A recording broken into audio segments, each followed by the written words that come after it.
treble, the dream come true for you. Oh, I can't believe it. I can't believe it. Football, bloody hell. But they never give in. And that's the winner. Welcome to the American Red Devils podcast. I'm John. I'm Alex. And we're bringing you the best Manchester United news from this side of the pond. Woo, sir. How we doing? We are back in the saddle. Manchester United is back in business. Not this weekend, but after this weekend on Monday. They have the late game of game week 1, but everything's kicking off. We are doing this live Thursday morning, but the EPL season starts tomorrow, all through the weekend, and United, a lot of comings and goings. I haven't seen a transfer window this busy with this much still completed, while also in play. I can't remember since. So still a lot to be done on the sellings, and then the sellings need to be replaced. Right, Harry Maguire is the one we'll talk about a lot. That is advancing, but midfielders moving on. Who are they going to get replaced by? Also, the Kane news just dropped this morning in that he has agreed a fee with Bayern. Now, whether or not he will agree to go to Bayern is another question, but that seems to be in play. Whether Levy would sell to us is a whole different story. But either way, I am proper hype mode for this season. Super excited. Wolves preview. I feel like we're back in business on a bike, left foot, right foot, pedaling on. Let's go. How you feeling? New season. It's a new day, a new dawn for Manchester United. Lots of business going on as well in the transfer market. Cannot believe the English captain himself might be thinking of going to the Bundesliga. Like, that one I couldn't have seen coming. I mean, he could have the all-time EPL scoring record within his reach, and he's going to leave before he can get it. That's the most Harry Kane thing of all time. We shall see how this progresses. Everyone knows Levy is tough to negotiate with, but given he only has a year on the deal and doesn't look like he wants to re-up, his only option is to sell. How are you feeling going into Wolves? You know, it's going to be scrambled eggs with no number 9. Yeah, I mean, actually, the most Kane thing to do would be to sign a new contract at Spurs and just finish his career 9 years. Trophyless. Yeah, exactly. Like Take a pay cut. Yeah, not a bumper deal. And just have his brother structure something that just makes no sense. So we'll follow the Kane thing. We'll keep you posted every step of the way.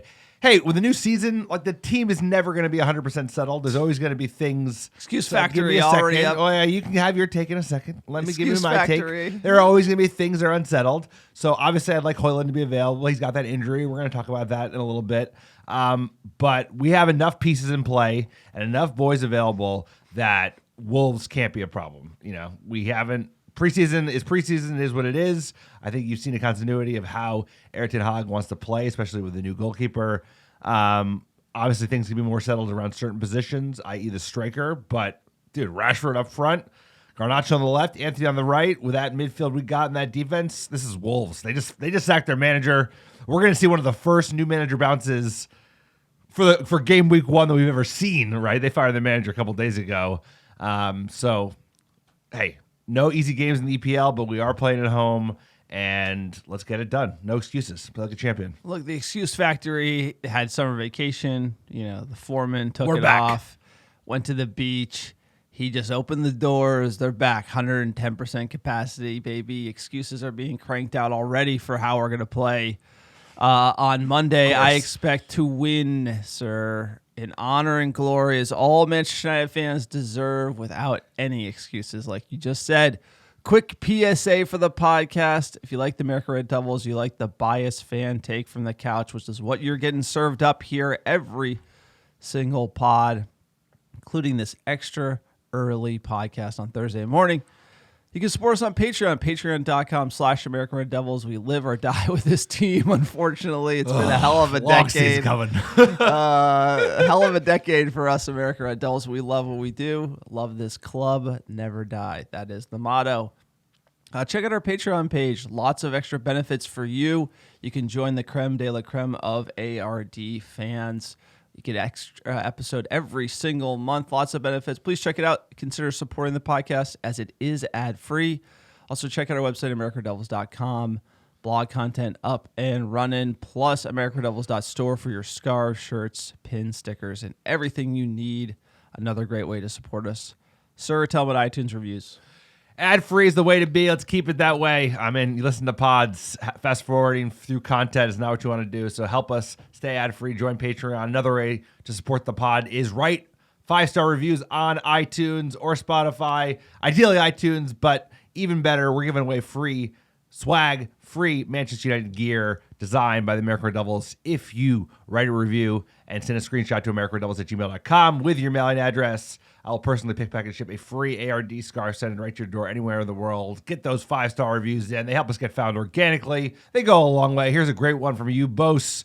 John and Alex at the wheel. Started listening in 2019. I have been a loyal listener since. The dedication is real and appreciated. Great content, mostly coherent commentary. Appreciate you. Can't always hit it 100% of the way. And all around, lots of fun. Tech glitches and all. Keep the bias and Muppetry going. On to 21. Appreciate you. Appreciate everyone writing the reviews. Big season ahead, starting Monday. Wolverhampton Wanderers. They're one of my favorites to get relegated this year. We'll see what happens. But like you said, no excuses. Doesn't matter. Oh, our Dane's got a broken back. We'll talk about that in a second. No excuses. Oh, Kane is not coming. Kane wants to go to live in Bavaria. Have fun with that. I think you're going to do really well with the German language. It's super easy to pick up, Harry Kane. Game. Wolves. Let's go. No excuses. I'm so excited. And it's right around the corner. We're back at OT. Glazers ain't going nowhere. They're bringing back Mason Greenwood. We haven't even talked about that. But either way, let's just talk about Manchester United and the fact that we're going to get a win, to get 3 points, and that's all that matters. We got to start the season strong. No fuck-ups, no errors. Let's just go on and batter them and get the momentum rolling. No excuses until the Excuse Factory opens That's for on Monday. the Monday Recap podcast.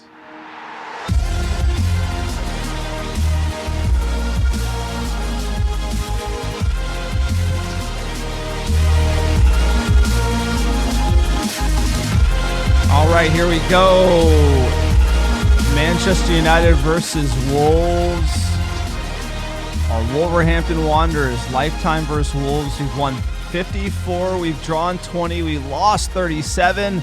Last 5 against Wolves. We've won 4. Lost 1, actually. They pipped us 1-0.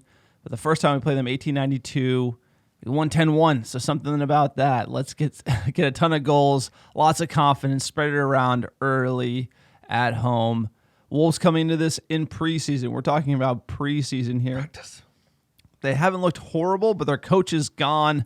Mutiny at the Molyneux, I think is what they're going to like that. The papers would write about for Wolves. the mail over here. Last preseason game, they had Saw in net.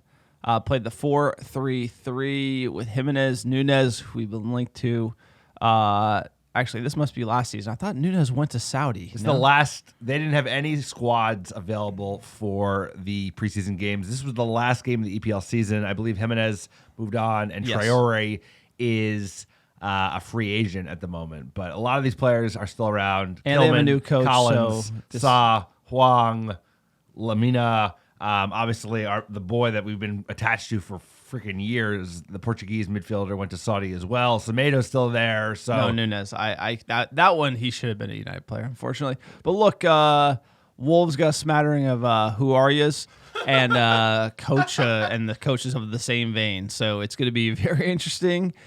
It is teed up for United to win. That is the problem with this fixture, is that Wolves should be one of the worst teams in the EPL. They got rid of their best players. They literally don't have a coach, and they're going to come into our house and play like kings. That's really the unfortunate part. They're going to try to drag us into deep water, either defend, make us try to break the low block, or run around because everyone's out of shape. You saw the preseason pace. Nobody's ready for what's going to come on Monday.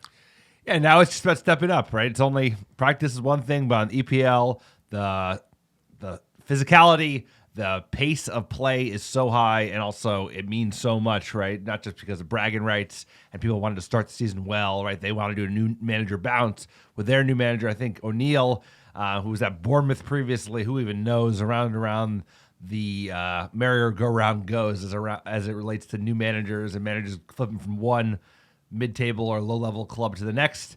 We got to just show up, play our game. We know how we want to play. If we show up, even with the fact that, Rashford's better on the left, and he'll be playing at number 9.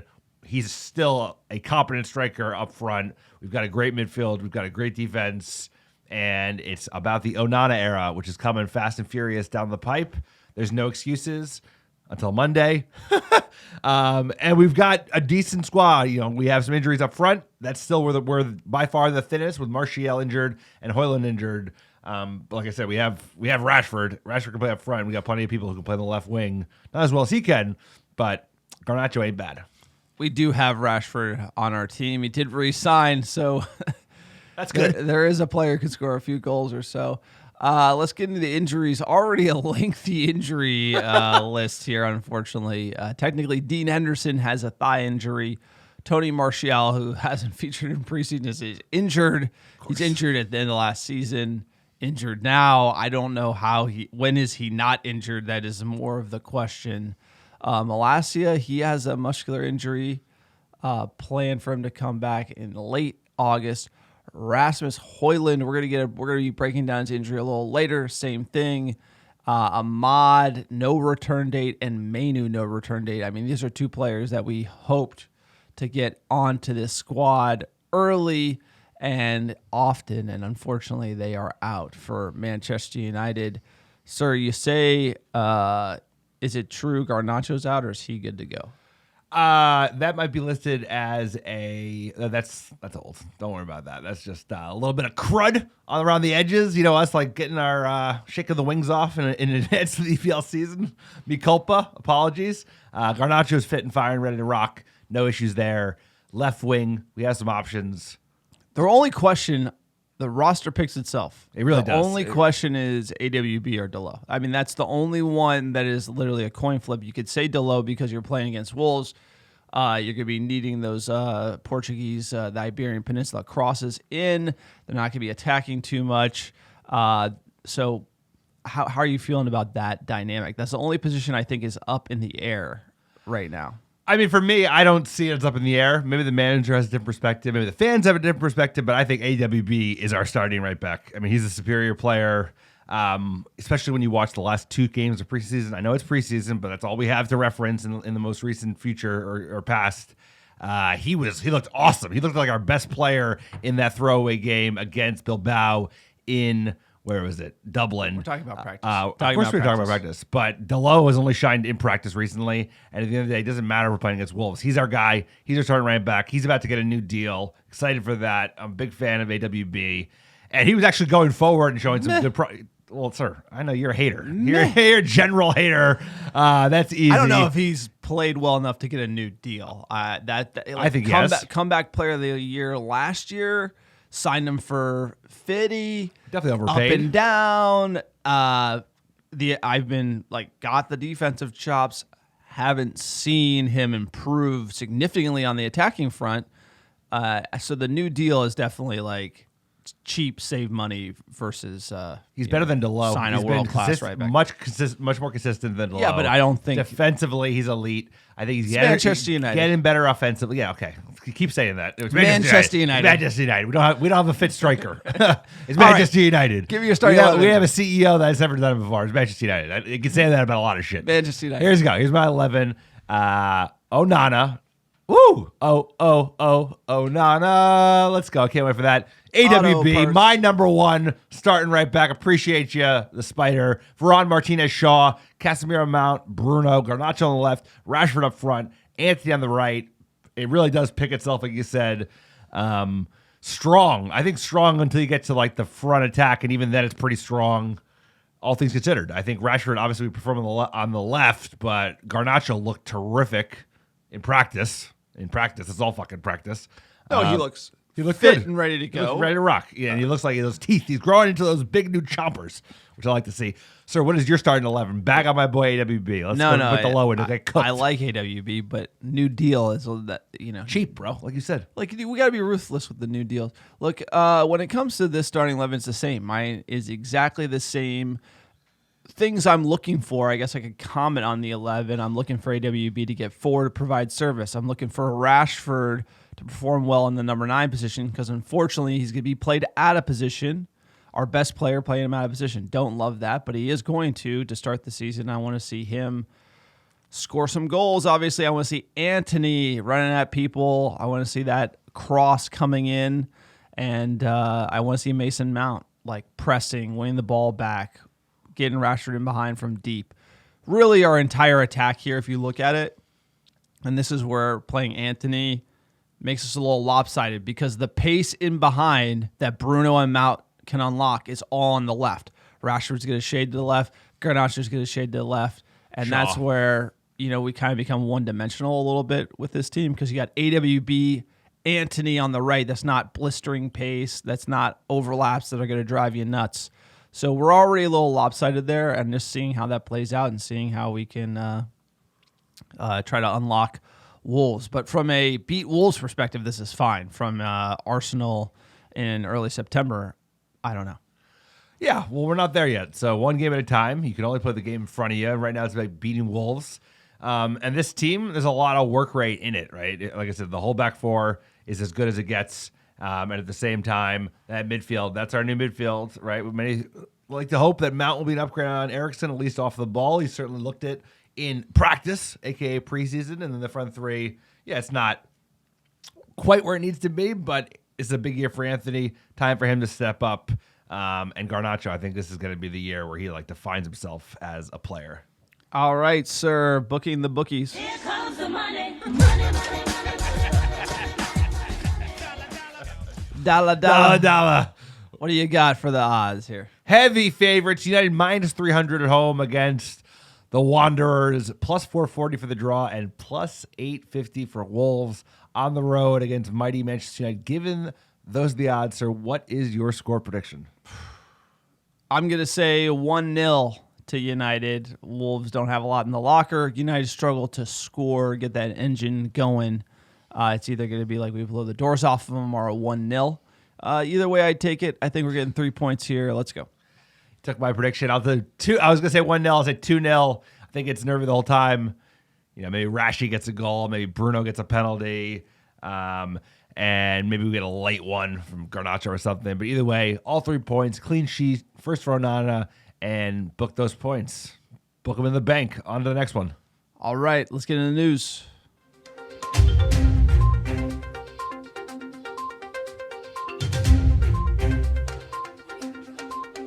United in the news. Harry Maguire. I see you tick it off the soundboard. Harry Maguire. I'll tell you, He drinks his vodka. He drinks his Jaeger. His head's fucking massive. Legendary song. When he came into the club, we were all singing that, bouncing around. Harry Maguire. He had this, this vibe to him. He was going to be the next big thing. The English Van Dijk, the English Ramos, but bigger, giant head. I imagined in my dreams that giant melon dunking so many more headers than he did. Jesus. Clearly got challenged on his feet. It was in his head, I think. Yeah. I think he has it from the physical attributes and probably the talent. I just think he got put in bad spots at United. And he got made to look bad, and it just didn't work out over time. It's sad to see. I think that combined with sort of like a delusional camp who didn't let him watch any of the highlights where he looked really bad. There was a disconnect, I think, with reality. And anytime you have a very talented player who doesn't have that, humility or that dog to look at him getting dusted by Salah and then try to correct some of these issues. So it kind of created this really awkward situation where here you go. He thinks he's amazing because he's playing for England in a totally different system. He comes to United, gets dusted, and he doesn't care. I just feel like this one was the writing was on the wall. Should have been a year ago. Realistically, Chelsea was interested. Probably could have got 40 a year ago. United, as is tradition, hold on to players until the value almost goes to nothing. We get $30 million here for Harry Maguire going to West Ham. Good deal, but really it was a year ago to sell him. He didn't do anything for us last season. He is getting paid by United to leave, £6 million payout because of the wage differential. But you know what? I always said you got to pay the man, get him off the books, move on. We need a lot of more moving on. Ten Hag seems to be the ruthless manager that's moving off of Ronaldo, moving off of Magoo, and he's making these hard calls. I still think there's more hard calls to be made in the squad, but this is a start and a good one from Erik ten Hag. Yeah, I think all things considered, 30 million fee minus the 6, right, for the the wages difference. That could have been worse. I think it was as big as 15. So not a bad transfer. Should have been done a year earlier, but all things considered, I think he'll do well at West Ham. This is a transfer that was always set up to fail. Between his transfer price, which was absurd, paying that much money, you always put him in a position to fail because he was never going to live up to being the most expensive defender in the history of the game. That was just like destined for bad news. Then coupled with, okay, we overpaid for him, make him the captain.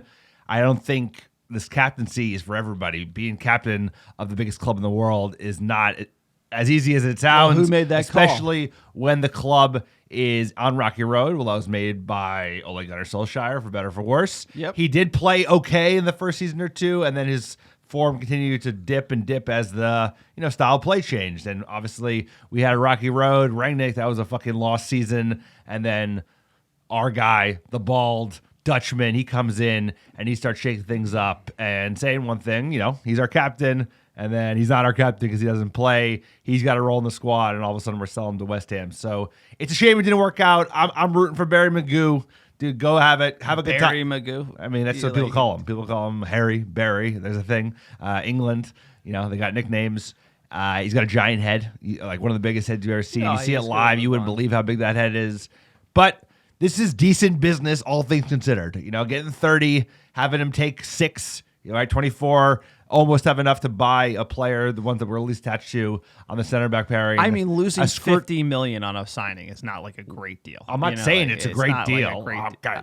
It's not I'm a just- great. I'm No, just of course trying it's to be not. like, there's, like, Paying all this 80 positivity. million. It's like, It wait is till it was positive. a You failure. thought we'd get 30? I didn't think we'd get 30 for What Harry are you talking Maguire. about? We bought the most expensive defender ever. He was a complete bust. We got our pants around our ankles, like selling him for like $30 million and then paying him some of that fee to leave. It's like not a great deal for United. Of course, it's not a great deal. We paid 80 million for Harry These are Maguire. the deals that kill the club. I mean, this is like we've done this. But literally for a we decade. could have had him just run out his contract. I mean, like it could always be worse. Yes, He could just be yes, sitting. we could like be- the based bar on- is low. It's like look at our boy who we got to see for the Athletic preseason game, Herrera. It's like we let him leave for free. It's like we let Pogba leave for free. It's like at least we got a fee. At least we got some money back that we can parlay into another center back. So yeah, it's not good Yes, on a neutral yes, term, yes. but for Manchester United, this is great business. Yes, for the This incompetent incompetent club, yes, it is top business So for like, us. but that's also a bizarro world where the expectations are so low where you have to compliment Correct. bad business. Correct. Either way, like I don't root against Harry Maguire, but to me, it's the moving off of him and taking the loss because we care about football on the pitch, and the best thing for the team is for United to take the loss. Now, the big loss that they take is the amortization on the giant fee. So, like, United are actually giving up a write-off against their earnings because they no longer can hit that giant contract. That's really what they're losing. That's why they run it down to 0 often, and they're having to pay him out some of this fee as well. But regardless, this means we need another center back, and apparently, per Fabrizio Romano, we have 3 options in the list: Benjamin Pavard, Jean-Claire Todibo, and Edmund Tapsoba. Can we get you a go normal first. name here? For Pavard's these people pretty that are like- straightforward. No, I know, Not but Maguire, like Harry Todibo? Maguire. I'm dying here with Harry these new Maguire. look. So 30 million here, 40 million there. Center back that I don't have tape on these guys. Watching center back tape is tough, but we will do it for the podcast. We're gonna keep you posted. I'm just bummed that we're not hearing like we could get by signing Johnny Evans. Honestly, Nah. Lindelof number 3. I don't mind that. Johnny Evans number 4. I would take the 30 million and put it into a striker because we need goals. The question is it either or is it and? We shall see. But the center back search is now starting given this deal went through. I think we need a striker no matter what. I don't think you can rely on Johnny Evans to play for Manchester United at this point in his career. I think you sign him as like just a spiritual guru and just have him like talk it up because he was an old Played good at player Leicester last under. player under Fergie. But either way, Pavard, I think, would be a great signing for United. Plays at Bayern, right? French international, won the World Cup with Varane. The problem is Varane's so injury prone that you need a proper fourth place guy. And if you got Pavard in, he would probably be third. So I think the ones that we're hearing the most noise around, Pavard is moving quick. You're hearing a lot of noise, but that might be from his agent side because he does want to leave Bayern. He wants to play center back, apparently. That's where he wants to play. So they wouldn't bring him in as a right back because we obviously have two right backs. He wants to play CB. And then Todibo, how do you say his name? Yeah, Todibo. We'll figure out how to say his name if we sign him. He's more of a project, right? He's like 23. Highly rated by the manager, but I think based on where we are today, Pavard makes more sense because this is a win-now team. Obviously, we need a striker to bring that all the way, but like if you look at the kind of makeup of the squad, we got to bring in experienced players that can hit the ground running, and he would fit the bill. And apparently, they only want 30 million euros, so that's basically like for like. All right, next bit of news here. We got some real interesting one here. This one got everyone kicking up dust. Rasmus Højlund is nursing a back injury that will limit his playing time at the start of the season for Manchester United, with issues more serious than the club has disclosed after sealing £72 million deal.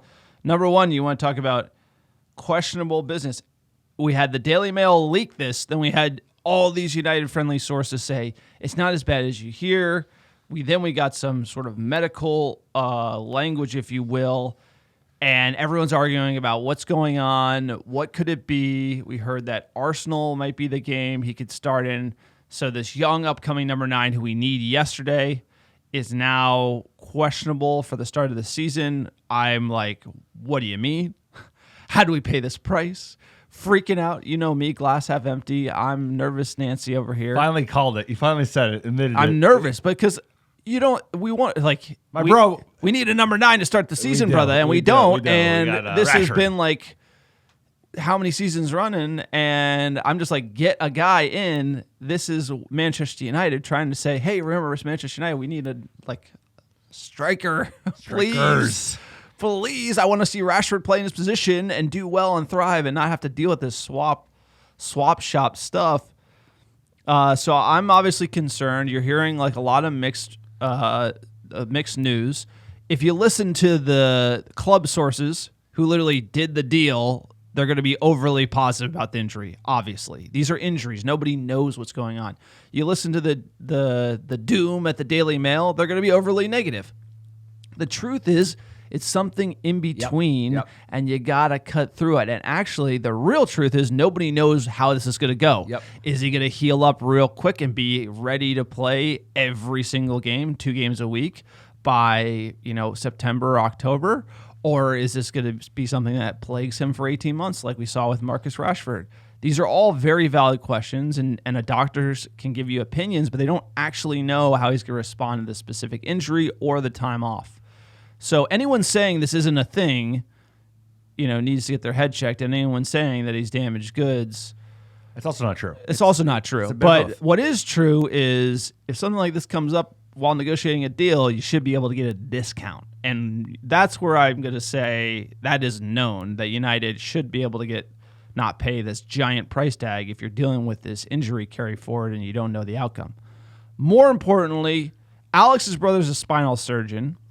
Actually a spinal surgeon, which is incredible. Cuts open spines. He opined when we had the Rashford broken back. He gave us he's like, why he's got 2 broken backs? That means he's been playing on a broken back. So the quote we gave him, which is from the source, found a stress response hotspot in his back.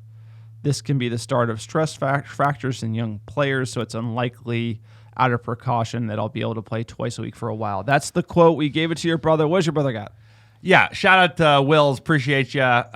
He made me feel better. Trust me, like when I heard this news, I was as fired up as you. I was like, Jesus Christ, we bought a player with a broken back. I gave him the verbiage that you just said, and he's like, well, that's basically the most awkward, most technical way of saying he's got a broken back without saying he's got a broken back. It's a broken back. It's a stress fracture.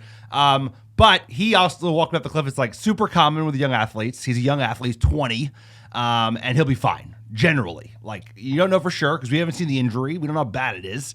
But these type of injuries, depending on the severity, are a 3 to 6 month recovery. So what's most likely is he got injured months ago and has been playing or like kind of like nursing it, and is on the way to healing. So if he's a month out, my brother was like, he most likely got this injury early in the summer, and he's in the middle of a recuperation process.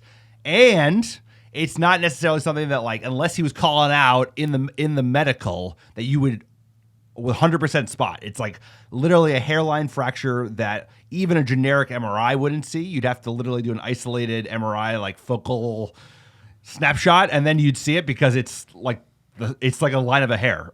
So I think maybe, my hope would have been if they spotted this, they would have moved some of the fixed fee to variable because there could be an injury component.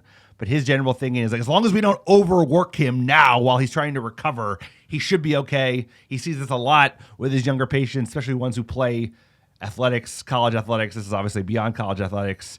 So it's not the end of the world. Pounds. That's what I told him. I was like, we paid $90 million for this fucker. What do you think? He's like, well, you don't want to push it. He's like, you want to make sure that you don't push it. He has a full recovery, so we don't have a Rashford deal, So right? Like Ole played him. He ain't playing, bro. He ain't playing. No, but the thing is, like, if he's a month out, this could have happened months ago, and he could be only a month away, and that could be fine. And then he's ready to rock it. It's no big deal. But the big thing is, you don't play him. You have to make sure he heals fully, because what happened with Marcus Rashford is he broke his back, and then Ole kept playing him, and then he broke his back again, and then he had like an 18 months, right? Part of it was being rang, part of it was because he was just probably nursing an injury.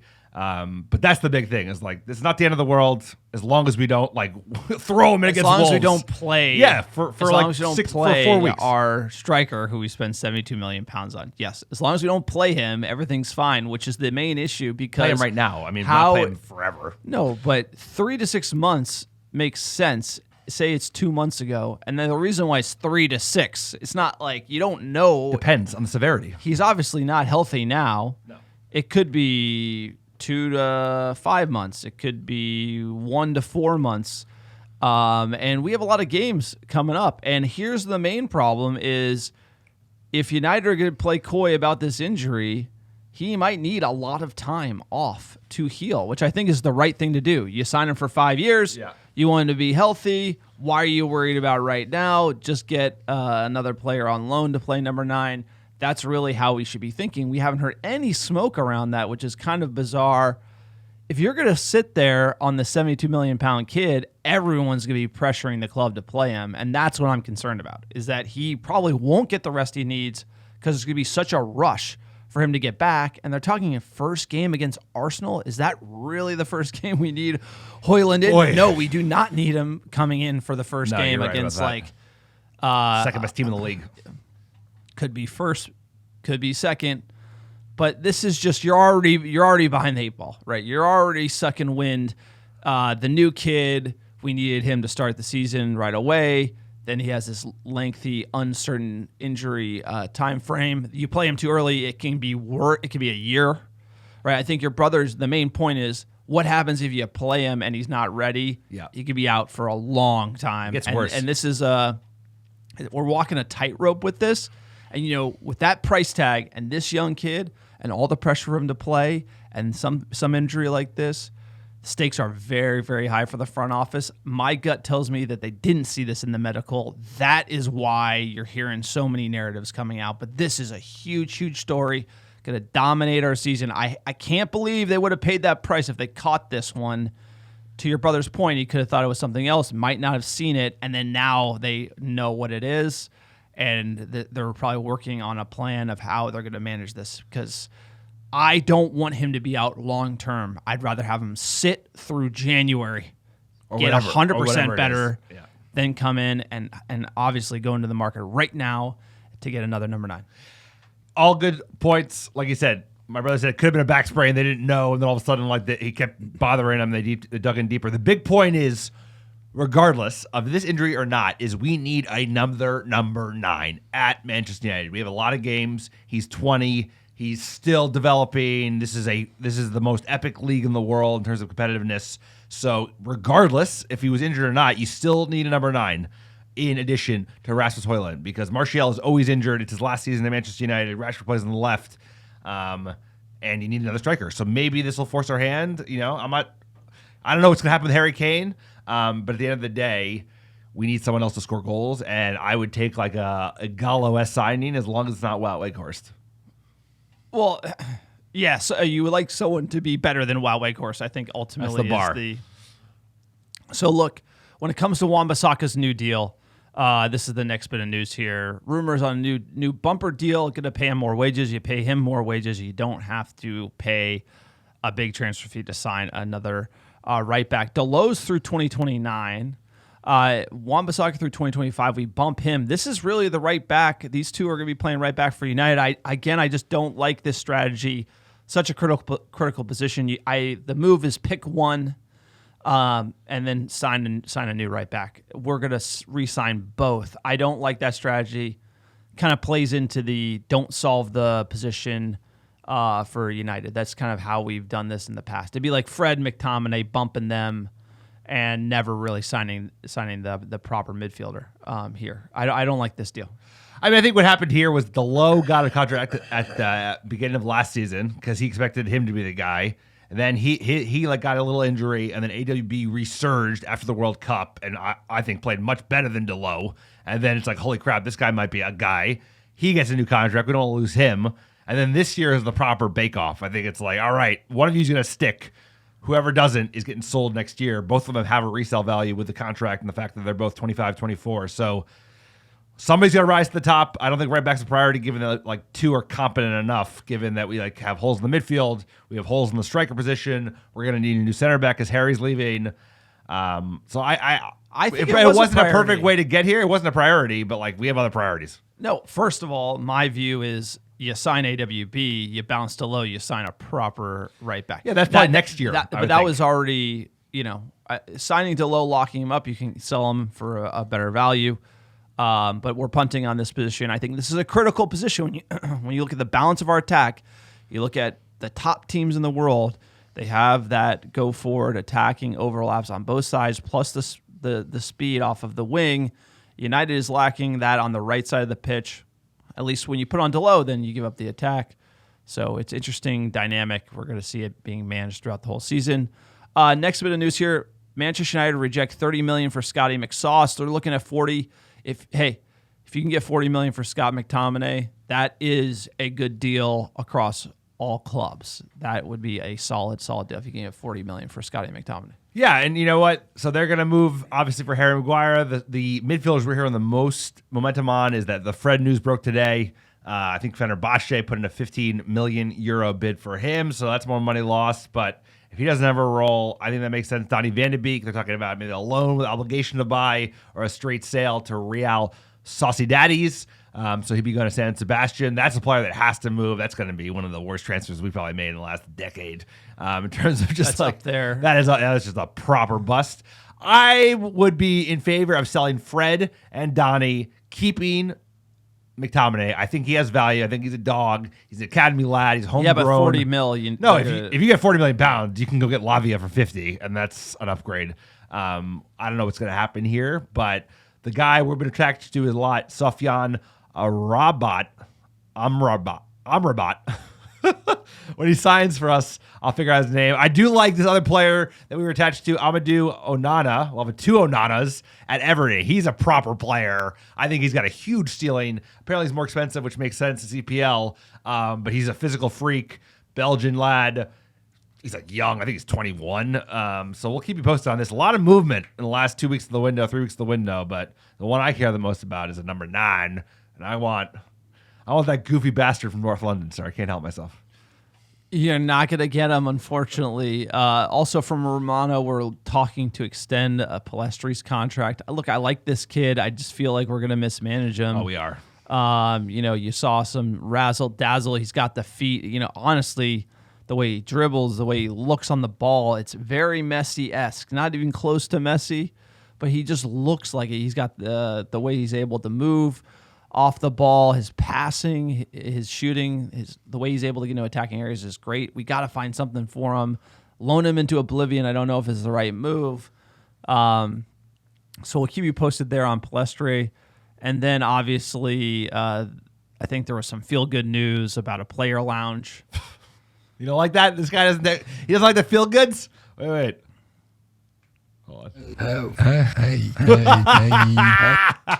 I mean, this one is just they're just throwing meat at the press because they're coming back. If The you're Glazers aren't taking this leaving. hook, line, and sinker, then then you don't know what Manchester United That's PR for you. department I wanted is. to get you fired up, and you know what? No, Mission it's accomplished. it's come on. Like, I don't care. This is very anecdotal. Invest in Carrington. Spend $100 million to redo the training facility. That's what we care about. Like converting a lounge. I don't know if this shows that United are spending back. $4 million. They're spending, Manchester City spending £300 million to upgrade the Etihad, but we're spending $6. I heard to put in some new seats, so that's pretty exciting. All right, let's get into some fan questions at D_Cole18. I think the biggest question will be, does Eric Ten Hag stick with Sancho as false nine, or does he rotate Rashford central to give the attack some teeth? Not to jinx this, but I feel we're rather lucky in terms of injuries last year. I have a bad feeling we're going to lose someone early in the season. We already did. We lost Hoyland. Yeah, Hoyland out, Ahmad and Mainu. Right, Those yeah, players They would be playing. They would be playing in this early stretch, and it's really unfortunate to see them go. Ahmad being a big one, because now it's like Palestri, do we loan him? But Ahmad's coming back. It's really questionable right now for United, and the whole not. Rashford did an interview on the overlap with Gary Neville and said he does not like playing number 9. He wants to play on the left wing. How are we going to play him? And the answer is he plays 9 because of Garnacho. Yeah. That's the problem. Is Garnacho is so good at that the only you can't play Sancho because playing out of shape Sancho at false 9 doesn't really get you much. No. And then you can't put Garnacho on the pitch. So it's the default to Rashford playing out of position is going to be our main strategy going into the season, which just blows my mind. Because imagine like playing Rashford on the left, having a 9, and then in the 70th minute putting Rashford at 9 or putting Garnacho on. That just seems like a way better strategy than the former. At Bleeding Red SD11, quote, looks like John is getting on the field as a striker to begin the season. I hope Absolutely, not. I sign hope me not. up. I cost less than Harry Magoo, He costs less than everybody. Am I right? John upgraded the soundboard, and I'm having too much fun with it because the idea of you putting number 9. We need number 9. Sancho number 9. That Sir, like you that garbage time. You don't even give me garbage time. You're the manager. You don't even get me in front I'd of rather the net, watch. like, kinda I'd rather that watch Jersey- John America Red Devils than Wout Weghorst all day and all the way. By the way, like Sancho number 9 is not a thing, bro. Like that guy cannot play number 9. Has no physicality.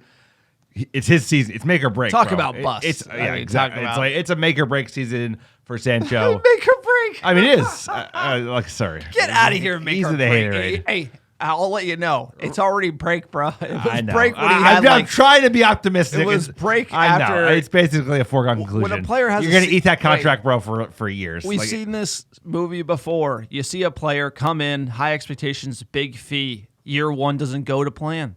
You get punched in the mouth, like Mike Tyson says. Anthony gets punched in the mouth.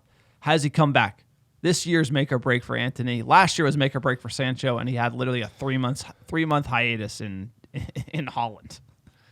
So you're Like, not, it's like you're you not come back, bullish. like- Guy's not bullish. No, on but Sancho. that's like No, it's Rashford gonna had be a bad bust. season. He came back lights out last year, right? Yeah, It's the like, season before how that do you was react good. to adversity is ultimately like that's the number No, one. Sancho's going to intangible. most likely be a bust. I'm just trying to be hopeful in advance of the season. How dare you. He's already a foregone conclusion that he will be another giant bust in the pantheon of Ed Woodward busts. But at the moment, I have to big up the guy because what other choice do we have? He's not a striker, but he can come on and hopefully he can show something because to date, he showed very little. I look. You want to? I can counter my argument by saying he's been played everywhere around the pitch, right? So he's played at 10, played at 9, played on the right. But again, he came playing on the wing from Dortmund, assisting Holland, which turns out to be easier than you would think.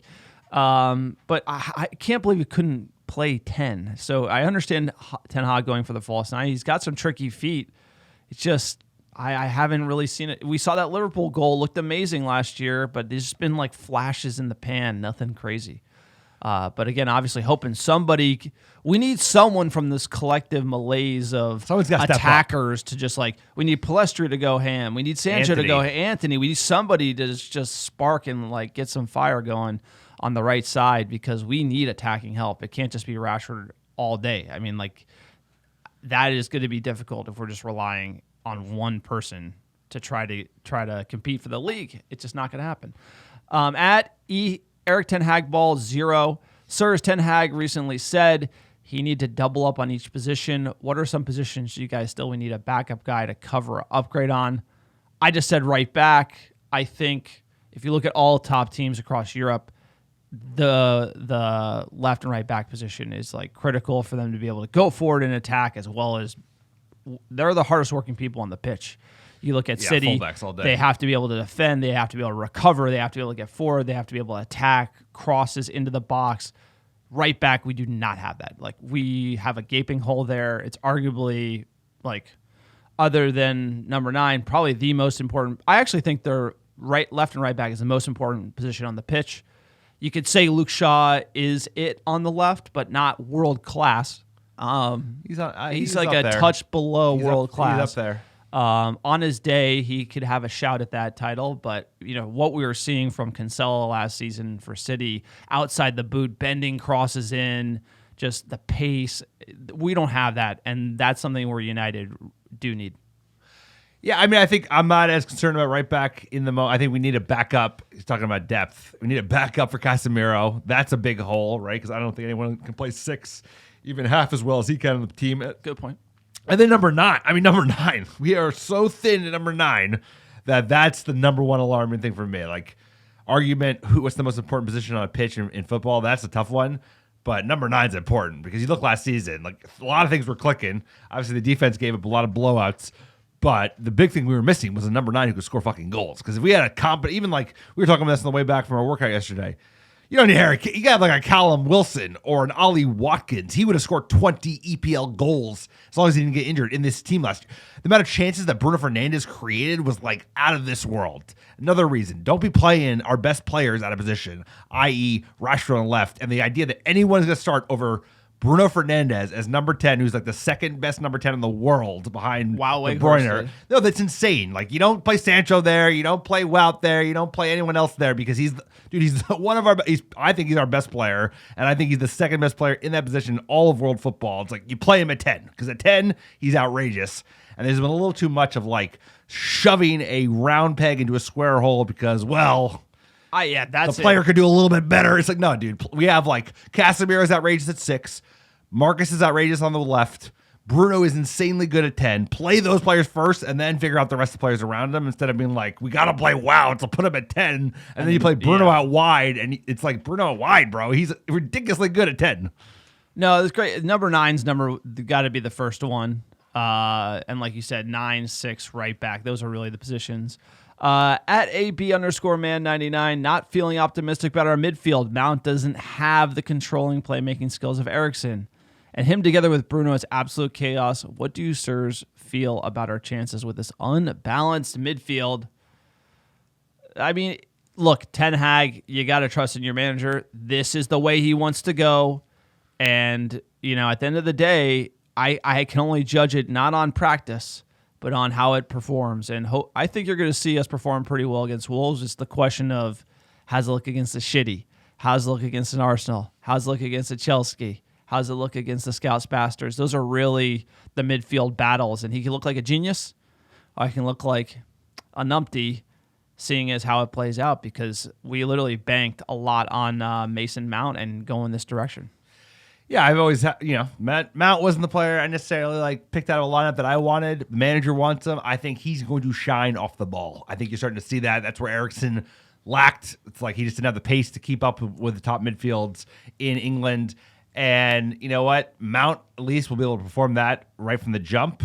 On the other side of the pitch, him creating chances and scoring goals, that might take a little bit longer. But I think we're going to be a much more dangerous team between Onana and then just the work rate of Mount. I think that's going to help us a lot. All right, that's it. That's the podcast. Thank you to everybody for listening, downloading, sharing the American Red Devils podcast. If you want to support us, check out our Patreon page, patreon.com/American Red Devils.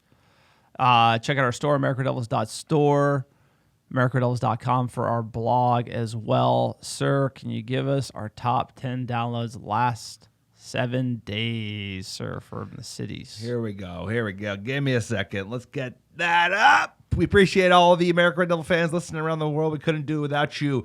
Last 7 days, top 10 cities. Number one, how you doing? How you doing? Los Angeles, California, New York, Chicago, Illinois, Brooklyn, New York, Atlanta, Georgia, Melbourne, Australia, Philadelphia, PA, Manchester, England, Dublin, Ireland, and last but not least, Houston, Texas. Appreciate all the American Devils listening week in, week out. It is time.